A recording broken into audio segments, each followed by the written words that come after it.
ফের যুদ্ধ শুরু। বান্দার আব্বাসে ট্রাম্পের হামলা, জবাবে মার্কিন ঘাঁটিতে ইরানের প্রলয়ঙ্করী আঘাত। কূটনীতির টেবিলে শান্তির মূলা ঝুলিয়ে আড়ালে পিঠে ছুরি মারার যে নোংরা খেলা আমেরিকা শুরু করেছে, আজ ভোরাতে তার চরম ও দাঁত ভাঙা জবাব দিল তেহরান। দীর্ঘস্থায়ী সংঘাত বন্ধের আলোচনার মাঝেই চরম বেইমানি করে ইরানের কৌশলগত বন্দরনগরী বান্দার আব্বাসের সামরিক স্থাপনায় অতর্কিত হামলা চালায় মার্কিন বাহিনী।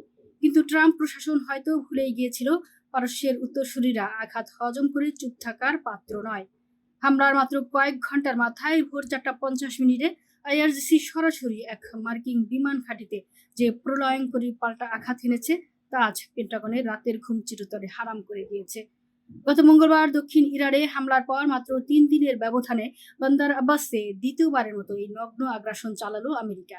একই সঙ্গে হরমুজ প্রণালীর কাছে 4টি ইরানি ড্রোন ভূপাতিত করার দম্ভক্তি করেছে মার্কিন সামরিক কর্তৃপক্ষ। নিজেদের এই বেইমানি ঢাকতে মার্কিন প্রেসিডেন্ট ডোনাল্ড ট্রাম্প এক বৈঠকে চরম ঔদ্ধত্য দেখিয়ে বলেন, ইরান বর্তমানে দুর্বল অবস্থায় আলোচনায় বসেছে। তিনি দম্ভ ভরে আরও জানান, প্রয়োজনে যুদ্ধ শেষ করতে তিনি আরো কঠোর পদক্ষেপ নিতে পিছপা হবেন না।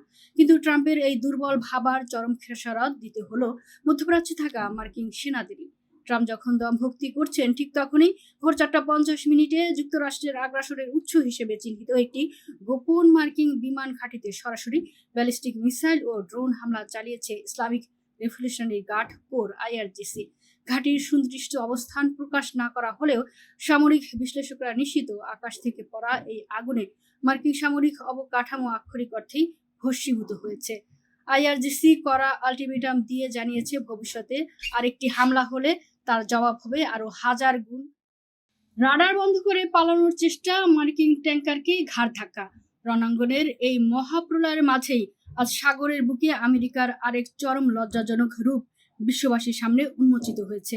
হরমুজ প্রণালী অতিক্রম করার সময় একটি বিশাল মার্কিন তেলবাহী জাহাজ নিজেদের পরিচয় লুকাতে ঘোষ শিপ বা ভুতুরে জাহাজের মতো রাডার বন্ধ করে চুরির মতো পালানোর চেষ্টা করেছিল। কিন্তু আইআরজিসি নেভাল ফোর্সের তীক্ষ্ণ নজর ফাঁকি দেওয়া পেন্টাগনের সাধ্য নেই। মাঝসাগরে মার্কিন ট্যাঙ্কারটিকে আটকে সরাসরি পিছু হটতে এবং পারস্য উপসাগর ছাড়তে বাধ্য করেছে ইরানের নৌবাহিনী।